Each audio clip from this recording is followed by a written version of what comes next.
Bonjour et bienvenue en ce jeudi 18 septembre 2025 sur l'espace dédié au site mécaniqueuniverselle.net, le site qui essaie de démontrer de façon rationnelle que l'humanité suit un chemin, une direction.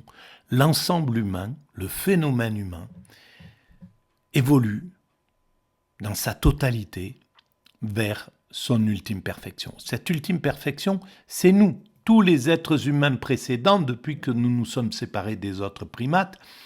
L'ensemble des êtres humains, nous construisons cet état de paradis, voilà, on pourrait le voir comme ça, pour nos futurs descendants. Alors évidemment, il faudra quelques siècles encore, peut-être 2, 3, 4, peut-être 10 siècles, mais l'humanité, elle a le temps pour atteindre cet état. Voilà. Alors, pour étayer cette théorie, parfois je m'appuie sur des audios. Et bien là, j'ai choisi de travailler sur le Zarathustra de Nietzsche. Ainsi parlait Zarathustra. Et je veux l'écouter entièrement. Et pour ça, je l'ai pris sur le site Littérature Audio, que je vous conseille vivement, si vous aimez les écoutes audio, si vous avez des difficultés à lire, c'est tout simplement magique. Voilà. Et donc, je lance, je découvre en même temps, plus ou moins, et je commente. Alors allons-y, nous sommes, c'est pas là, nous sommes là. Voilà, chapitre 14 pour ce site, mais c'est le 3e chapitre en réalité. La manière de Zarathustra et la chute de sa phrase. Alors, voilà, on y va. En passant. En traversant ainsi sans hâte bien des peuples et maintes villes, Zarathustra retournait par des détours vers ses montagnes et sa caverne. Et en passant, il arriva ainsi à l'improviste à la porte de la grande ville. Voilà. Mais lorsqu'il fut arrivé là, un fou écumant sauta sur lui, les bras étendus, en lui barrant le passage. C'était le même fou que le peuple appelait le singe de Zarathustra, car il imitait un peu les manières de Zarathustra et la chute de sa phrase. Donc voilà, il y a en fait le Zarathustra et Nietzsche, il écrit des choses qu'on peut retrouver dans d'autres, peut-être chez d'autres philosophes, chez d'autres façons de penser, dans le spirituel également. Sauf que c'est pas la même chose que Zarathustra. À mon sens, c'est ce qu'il veut dire à ce niveau-là, de se méfier un petit peu des choses qui semblent être similaires, mais qui n'ont pas la même. Il aimait aussi à emprunter au trésor de sa sagesse. Le fou, cependant, parla ainsi à Zarathustra. « Ô Zarathustra, c'est ici qu'est la grande ville. Tu n'as rien à y chercher et tout à y perdre. Pourquoi voudrais-tu patauger dans cette fange ? Aie donc pitié de tes jambes. Crache plutôt sur la porte de la grande ville et retourne sur tes pas. Ici, c'est l'enfer pour les pensées solitaires. Ici, l'on fait cuire vivantes les grandes pensées et on les réduit en bouillie. Ici pourrissent tous les grands sentiments. Ici, on ne laisse cliqueter que les petits sentiments desséchés. Ne sens-tu pas déjà l'odeur des abattoirs et des gargotes de l'esprit ? Alors, voilà, c'est ce qu'on pourrait... On pourrait penser que c'est effectivement le cas. À l'expérience, pour moi, ça fait 25 ans que je travaille sur la mécanique universelle, donc sur l'idée selon laquelle l'humanité évolue vers son ultime perfection. Et je l'ai dit à des milliers et des dizaines de milliers d'êtres humains. Je l'ai écrit, donc sur le site, il y a eu à peu près 20 millions de passages. Le compteur a été remis à zéro, mais sinon, il y a eu 20 millions à peu près de passages. Mais dans les gens que j'ai croisés depuis 25 ans, ils sont nombreux, systématiquement j'ai parlé de ça, parce que je ne peux pas m'en priver. Et en fait, évidemment, parfois on reçoit, mais c'est infime, une vision négative, une vision méprisante ou quoi que ce soit par rapport à ce type d'idées. Mais globalement, ce qui veut dire que même les idées un peu qui bousculent, parce qu'en fait c'était ça que proposait Nietzsche, c'était des idées qui étaient difficiles à entendre. Et d'ailleurs, sur cet ouvrage-là, voilà, qui est la Mémorandum Nietzsche, c'est des maximes recueillies par Georges Bataille. C'est très très intéressant. Eh bien, on lit par exemple ça en page 17. Le tête-à-tête avec une grande pensée est intolérable. Il parle de lui, que le tête-à-tête avec lui-même. Je cherche et j'appelle des hommes à qui je puisse communiquer cette pensée sans qu'ils en meurent. Donc il y avait cette inquiétude en fait devant la puissance de sa pensée. Chaque profond penseur redoute davantage d'être compris que mal compris. Nanana. Voilà, hélas, pourquoi voudriez-vous que ce poids vous charge aussi lourdement que moi ? Vous chargez de tout ce que j'ai dû découvrir. Pourquoi je devrais vous en faire porter aussi les choses ? Donc il y a un sentiment un peu de culpabilité dans le fait de donner comme ça. Les vapeurs des esprits abattus ne font-elles pas fumer cette ville ? Ne vois-tu pas les âmes suspendues comme des torchons mous et malpropres ? Et ils se servent de ces torchons pour faire des journaux. N'entends-tu pas ici Voilà. Et en somme, voilà le monde tel qu'il est. Il y a des médias, des choses comme ça, tout est là, mais tu vas perdre ton temps, en fait. On va pas te comprendre, on va te rejeter, etc. L'esprit devenir jeu de mots, il se fait jeu en de repoussants calembours, et c'est avec ces rinsures qu'ils font des journaux. Ils se provoquent et ne savent pas à quoi. Ils s'échauffent et ne savent pas pourquoi. Ils font teinter leur fer blanc et sonner leur or. Ils sont froids et ils cherchent la chaleur dans l'eau de vie. Ils sont échauffés et cherchent la fraîcheur chez les esprits frigides.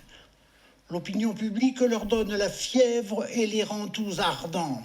Il décrit le monde tel que le monde ordinaire. Il se construit comme ça. La prise de conscience ne peut pas se faire de façon brutale.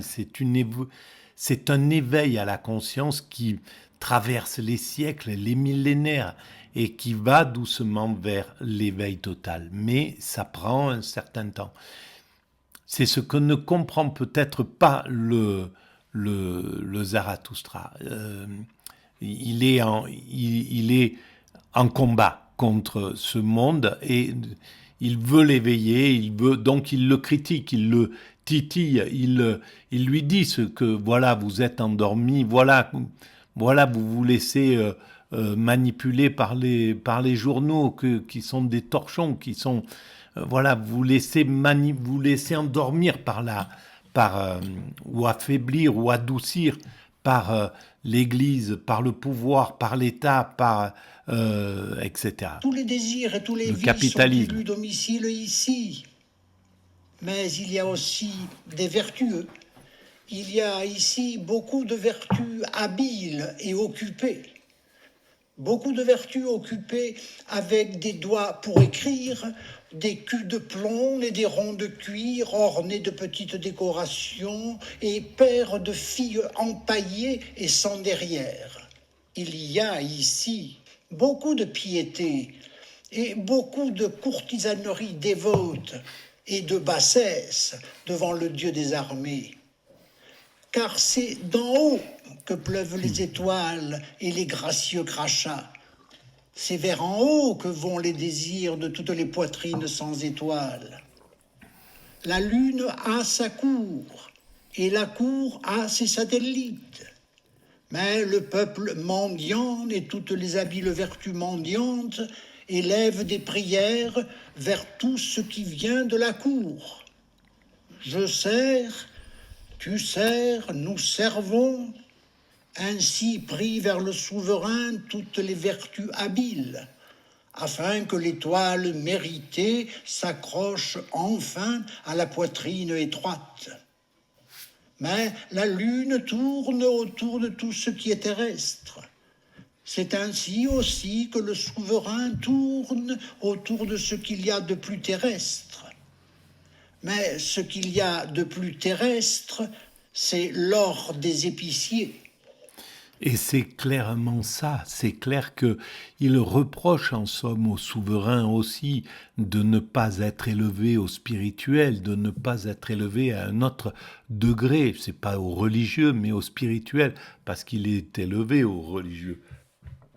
Et on le voit encore pour nos souverains, voilà, ils fréquentent les papes et les doctes de l'Église, simplement, non seulement ils les écoutent pas, parce que très certainement que, par exemple, le pape François, qui avait une vision christique de l'évolution, leur a dit des choses profondes, mais qu'ils ne peuvent pas écouter. Donc, parce qu'ils sont autour de leur cour, autour de leur gargarisés par un petit groupe de flatteurs qui sont là et qui les isolent du peuple, en fait. Que le peuple aussi pourrait très bien dire mais là, vous occupez pas de nous, vous êtes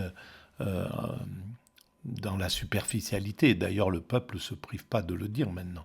Et ça, c'est génial. Ça nous amène vers l'horizontalité. Avant, le roi, c'était le représentant de Dieu sur terre. Et donc, il était intouchable, presque. Il fallait se coucher.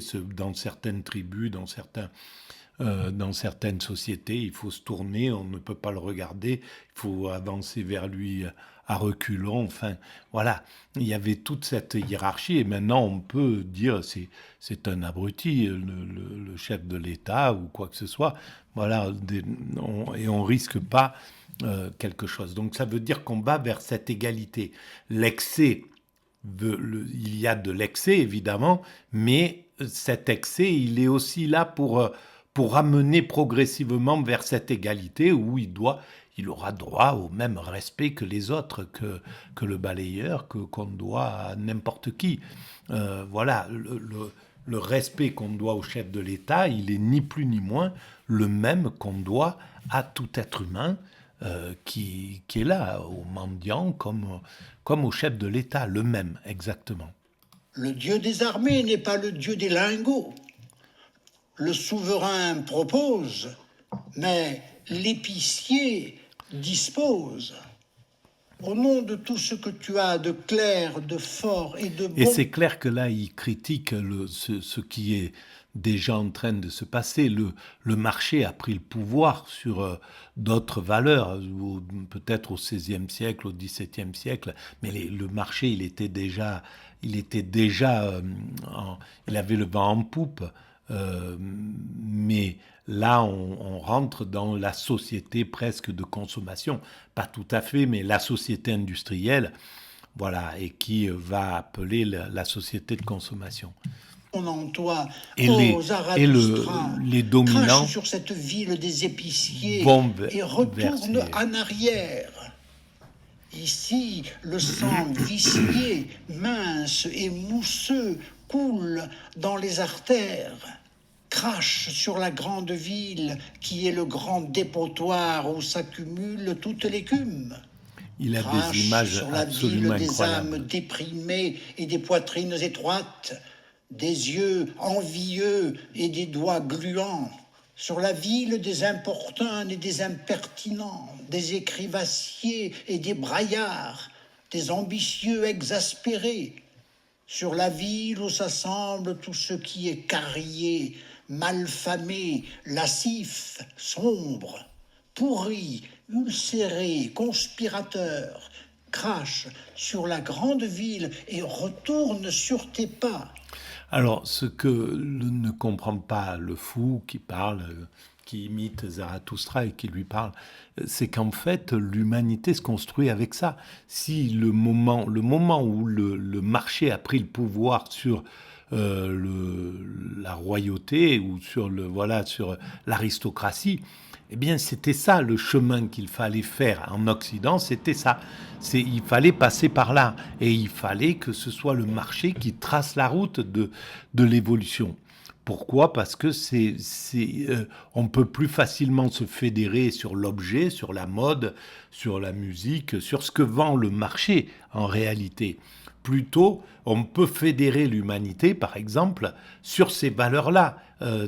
Et aujourd'hui, on le constate clairement, c'est-à-dire que un Inuit, un Esquimau, enfin un Africain, un Aborigène, un New-Yorkais, un paysan du Velay fait du rap, aime le rap de la même manière sur la planète, un Japonais, etc.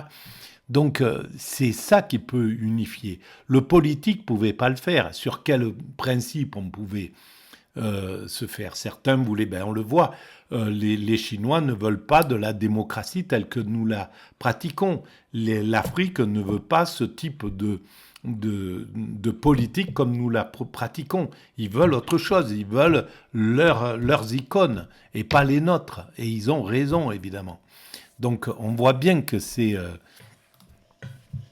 Mais en cet endroit, Zarathustra interrompit le fou écumant et lui ferma la bouche. « Te tairas-tu enfin » s'écria Zarathustra. « Il y a longtemps que ta parole et ton allure me dégoûtent. Pourquoi as-tu vécu si longtemps au bord du marécage ? Te voilà... » Et lui, il parlait comme ça d'ailleurs, Nietzsche aussi, Zarathustra et Nietzsche. Donc il se reproche à lui-même au fond d'être ce fou parfois. Toi aussi devenu grenouille et crapaud. Ne coule-t-il pas maintenant dans tes propres veines le sang des marécages, viciés et mousseux ? Car toi aussi, tu sais maintenant coasser et blasphémer. Pourquoi n'es-tu pas allé dans la forêt ? Pourquoi n'as-tu pas labouré la terre ? La mer n'est-elle pas pleine de vertes îles ? Je méprise ton mépris. Et si tu m'avertis, pourquoi ne t'es-tu pas averti toi-même ? C'est de l'amour seul que doit me venir le vol de mon mépris et de mon oiseau avertisseur, et non du marécage. On t'appelle mon singe fou écumant, mais je t'appelle mon porc grognant. Ton grognement finira par me gâter mon éloge de la folie. Qu'était-ce donc qui te fit grogner ainsi ? Personne ne te flattait assez ? C'est pourquoi tu t'es assis à côté de ces ordures afin d'avoir des raisons pour grogner, afin d'avoir de nombreuses raisons de vengeance. Car la vengeance, fou vaniteux, c'est toute ton écume. Je t'ai bien deviné. Mais ta parole de fou est nuisible pour moi, même lorsque tu as raison. Et quand même la parole de Zarathustra aurait 1000 fois raison, toi, tu me ferais toujours tort avec ma parole. Voilà, donc... Ainsi parlait Zarathustra. Alors, c'est bien ce que... Au fond, il se reproche à lui-même parfois d'être dans cet excès, de regarder la ville, justement, le marché, les valeurs, le politique, etc., sous cet angle méprisant. À mon sens, il se le reproche, parce parfois, il tombe dans c'est normal, on est injuste, et moi je m'en rends vraiment compte quand je fais des vidéos. Si je suis un peu en colère parce que j'ai lu quelque chose sur le journal ou que j'ai vu quelque chose qui me révolte, mes vidéos n'auront pas la même dimension que quand je suis paisible, calme et serein, évidemment. Et regardant la grande ville, il soupira et se tut longtemps. Enfin, il dit ces mots. Je suis dégoûté de cette grande ville, moi aussi. Il n'y a pas que ce fou qui me dégoûte. Tant ici que là, il n'y a rien à améliorer, rien à rendre pire. Malheur à cette grande ville. Je voudrais voir déjà la colonne de feu qui l'incendiera. Car il faut que de telles colonnes de feu précèdent le grand midi. Mais ceci a son temps et sa propre destinée. Je te donne cependant cet enseignement en guise d'adieu, à toi, fou. Lorsqu'on ne peut plus aimer, il faut passer. Ainsi parlait Zarathustra. Et il passa devant le fou et devant la grande ville. Quand on ne peut plus aimer, il faut passer. Et ça, c'est vraiment, vraiment intéressant. C'est-à-dire, il faut s'isoler. C'est pas la peine de donner quelque chose qui n'a plus, qui n'a plus la saveur de l'amour à l'humanité, dans l'humanité, à la fraternité, à ses frères, à ses concitoyens. Et effectivement, c'est un terme parce que, ben oui, ils ont aussi leur place, ceux qui ne peuvent plus aimer pour des raisons particulières, et bien souvent parce que on n'en a pas développé l'aptitude, parce qu'ils ont été meurtris, violentés, abîmés, abusés, etc. Et donc ça leur est très difficile. Eh bien, ils ont un sens parce qu'ils aident l'humanité à développer des soignants de ceux qui ne peuvent plus aimer, de ceux qui ne peuvent pas aimer, qui n'ont pas appris à aimer.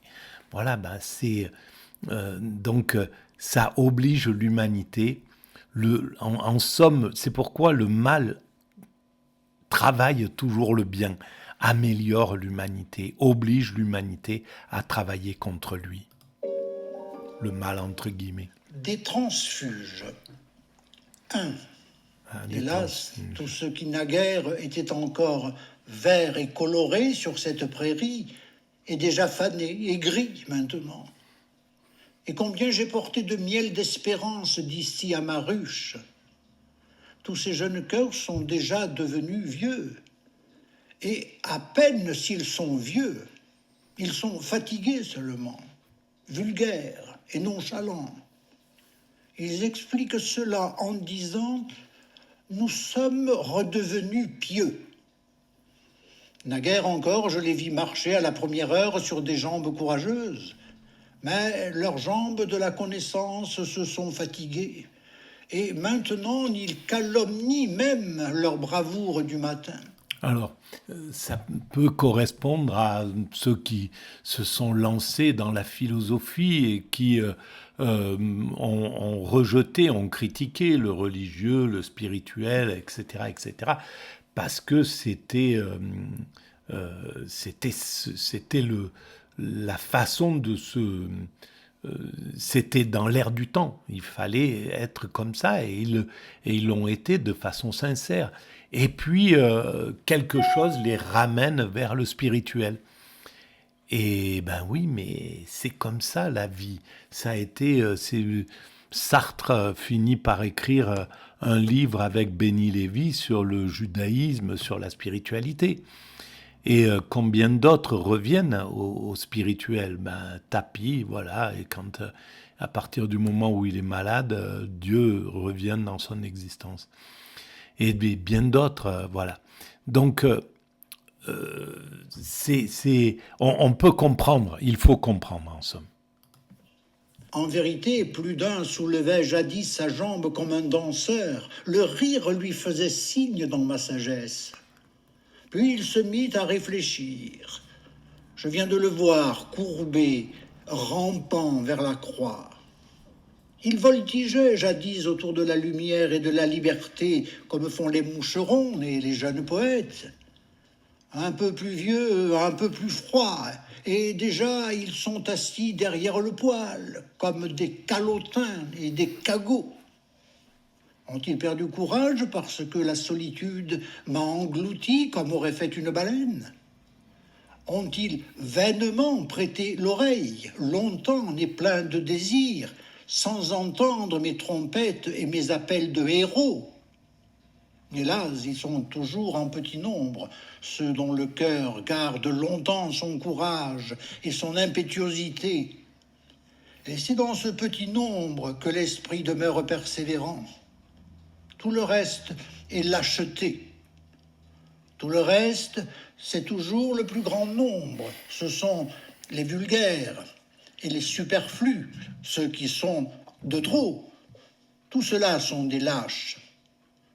Celui qui est de mon espèce rencontrera sur son chemin des aventures pareilles aux miennes, en sorte que ses premiers compagnons devront être des cadavres et des acrobates. Les seconds compagnons, cependant, ceux-là s'appelleront les croyants, une vivante multitude, beaucoup d'amour, beaucoup de folie, beaucoup de vénération enfantine. C'est à ces croyants que celui qui est de mon espèce parmi les hommes ne devra pas attacher son cœur. C'est à ces printemps et à ces prairies multicolores que celui qui connaît l'espèce humaine, faible et fugitive, ne devra pas croire. Si ces croyants pouvaient autrement, ils voudraient aussi autrement. Ce qui n'est qu'à demi entame tout ce qui est entier. Quand des feuilles se fanent, pourquoi se plaindrait-on? Laissez-les aller, laisse-les tomber, ô Zarathustra, et ne te plains pas. Souffle plutôt parmi eux avec le bruissement du vent. Souffle parmi ces feuilles, ô Zarathustra, que tout ce qui est fané tombe et s'en aille de toi plus vite encore.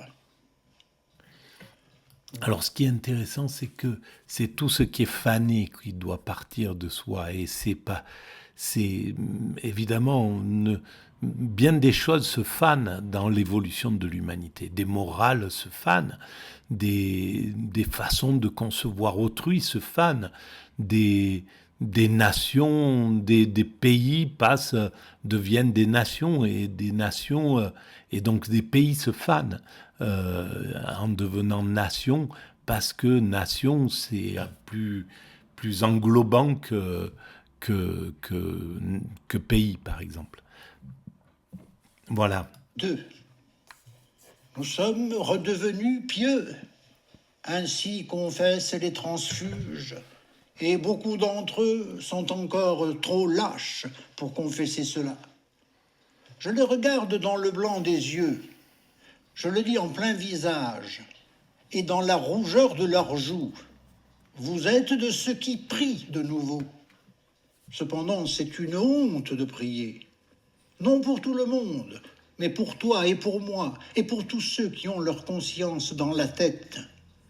Pour toi, c'est une honte de prier. Tu le sais bien, le lâche démon en toi qui aime à joindre les mains ou à croiser les bras et qui désire une vie plus facile, ce lâche démon te dit « Il est un Dieu ». Mais ainsi tu es de ceux qui fuient la lumière, de ceux que la lumière inquiète sans cesse.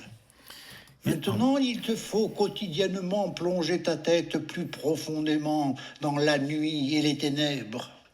Et en vérité, tu as bien choisi ton heure, car les oiseaux de nuit ont repris leur vol. L'heure des êtres nocturnes est venue, l'heure du chômage où ils ne chôment pas. Il y a quand même, voilà, ce côté, évidemment, prier, implorer ou offrir sa vie à une religion, à un système, etc. C'est des choses qui, on peut comprendre que Nietzsche s'y attaque, etc., à ce qu'il estime sans doute une faiblesse, une peur. Mais il y a de la prière sincère, il y a de la profondeur, il y a... et c'est là où ça ne prend pas en compte toute la diversité humaine dans cet esprit critique, qui est pourtant nécessaire, hein, il le faut, à son époque c'était nécessaire. Je l'entends et je le sens. L'heure est venue des chasses et des processions, non des chasses sauvages, mais des chasses douces et débiles, reniflant dans les coins, sans faire plus de bruit que le murmure des prières. Alors, il pense qu'il vaut mieux affronter la vie, la vivre pleinement, laisser libre cours à sa propre nature, dans la joie, dans l'allégresse, etc., plutôt que d'aller vers la tristesse. Pour lui, ce qu'il incarne comme de la tristesse, le fait de redevenir dans le recueillement, dans la solitude, dans l'isolement du spirituel, etc. Mais c'est parce qu'il n'a pas goûté non plus exactement ce qui se passe chez certains spirituels quand ils atteignent cet état de sérénité, l'extase, la sagesse, l'éveil, etc. Et donc, c'est peut-être ça qui lui fait dire, qui lui fait partir dans cette, vers le soleil, en fait. Mais ce soleil, c'est ce que vit le religieux qui a atteint l'extase. L'extase, c'est la joie, c'est l'extatique. Il ne danse pas dans la rue, mais il danse à l'intérieur de lui. Son corps danse, ses cellules dansent, son organisme danse. Des chasses au cagot, plein d'âmes. Toutes les souricières des cœurs sont de nouveau braquées. Et partout où je soulève un rideau, une petite phalène se précipite dehors. Était-elle blottie là avec une autre petite phalène? Car partout je sens de petites communautés cachées. Et partout où il y a des réduits, il y a de nouveaux bigots avec l'odeur des bigots. Ils se mettent ensemble pendant des soirées entières et ils se disent « Redevenons comme les petits-enfants et invoquons le bon Dieu ». Et d'autre part, voilà, Nietzsche a eu la chance d'avoir ce parcours. Et pour les gens ordinaires, le peuple, là où les gens qu'il croisait dans son existence, quand voilà, il arrivait dans des auberges, dans des endroits, etc. Ce petit peuple dont il parle, eh bien, il a sa nécessité dans le recueillement, dans le fait de se réunir pour prier. Cette réunion que permet l'Église, que permet la synagogue, que permet la mosquée, etc. Le temple. Eh bien oui, bien sûr, il y a une nécessité. Et peut-être c'est ce qu'on peut reprocher là, à Nietzsche à ce moment-là, de ne pas avoir... De prendre son cas pour une généralité alors que ça n'est pas possible. Il n'est pas une généralité. Il fait partie d'une petite exception à son époque, qui avait accès à la culture, etc. On la bouche et l'estomac gâtés par les pieux confiseurs. Ou bien, durant de longs soirs, il regarde les ruses d'une araignée à l'affût qui prêche la sagesse aux autres araignées en leur enseignant « Sous les croix, il fait bon tisser sa toile ». Ou bien ils sont assis pendant des journées entières à pêcher à la ligne au bord des marécages et ils croient que c'est là être profond. Mais celui qui pêche où il n'y a pas de poisson... Pêcher à la ligne au bord des marécages, c'est peut-être ceux qui veulent sortir les pêcheurs de leur péché. Donc convaincre, donc être dans l'offensivité religieuse. qu'il n'est même pas superficiel. Ou bien ils apprennent avec joie et piété à jouer de la harpe chez un chansonnier qui aimerait bien s'insinuer dans le cœur des petites jeunes femmes, car ce chansonnier est fatigué des vieilles femmes et de leurs louanges. Ou bien ils apprennent la peur chez un sage à moitié détraqué qui attend dans des chambres obscures que les esprits apparaissent, tandis que leur esprit disparaît entièrement. Ou bien ils écoutent un vieux charlatan, musicien ambulant, à qui la tristesse du vent a enseigné la lamentation des tons. Maintenant, il siffle d'après le vent et il prêche la tristesse d'un ton triste. Et quelques-uns d'entre eux se sont même faits veilleurs de nuit. Ils savent maintenant souffler dans la corne, circuler la nuit et réveiller de vieilles choses endormies depuis longtemps. J'ai entendu hier dans la nuit, le long des vieux murs du jardin, 5 paroles à propos de ces vieilles choses. Elles venaient de ces vieux veilleurs de nuit, tristes et grêles. Pour un père, il ne veille pas assez sur ses enfants. Des pères humains font cela mieux que lui. Il est trop vieux, il ne s'occupe plus du tout de ses enfants. Ainsi répondit l'autre veilleur de nuit. A-t-il des enfants ? Personne ne peut le démontrer s'il ne le démontre lui-même. Il y a longtemps que je voudrais une fois le lui voir démontrer sérieusement. Démontrer ?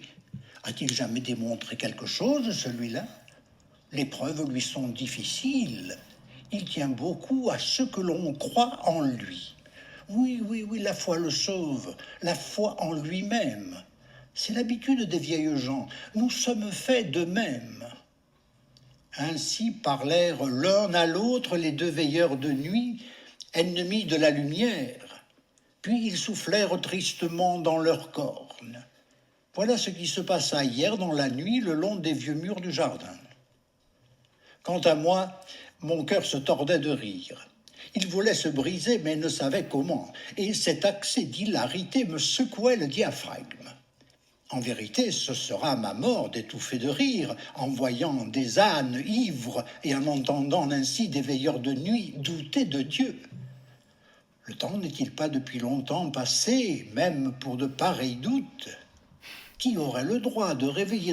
Alors, là, pour lui, il était déjà arrivé dans un monde où on peut ne même plus penser à Dieu d'une certaine façon, parce qu'il était convaincu que le divin, et c'était la nature, c'était d'obéir à sa propre nature, de devenir ce divin, devenir ce surhomme.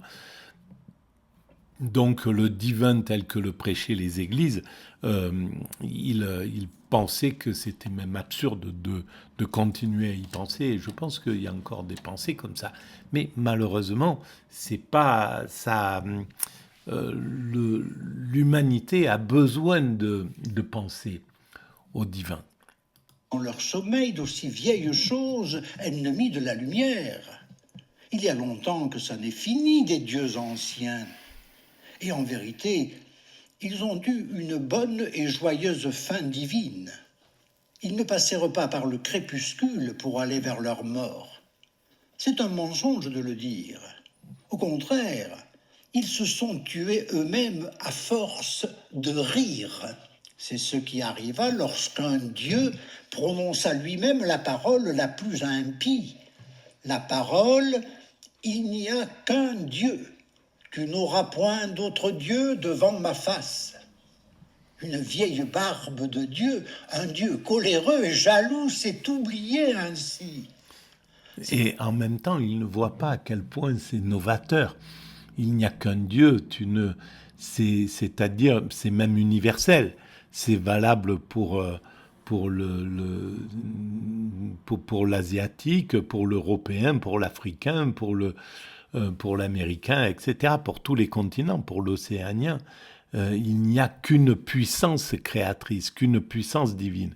C'est donc quelque chose qui cherche à unifier, évidemment, de ce côté-là. Alors, ce qui est contestable, c'est de dire c'est notre Dieu qui est le bon. Voilà, c'est là où le problème se pose. Si toutes ces grandes religions avaient pu dire, elles l'ont pensé, elles l'ont suggéré, mais ça n'a pas été martelé clairement. Dieu, c'est le même pour tout le monde. On le prêche de différentes façons, que ce soit en Asie, en Europe, etc., en Afrique ou ailleurs, mais c'est la même force créatrice vers lequel chaque être humain de cette planète se tourne. Voilà. Et que ça soit un arbre, un totem ou le divin Allah ou autre, c'est la même chose. Alors que tous les dieux se mirent à rire et à s'écrier en branlant sur leur siège, n'est-ce pas là précisément la divinité qu'il y ait des dieux, qu'il n'y ait pas un Dieu, que celui qui a des oreilles pour entendre, entende. Ainsi parlait Zarathustra dans la ville qu'il aimait et qui est appelée la vache multicolore. On va arrêter là. Voilà, merci de votre écoute et à très bientôt.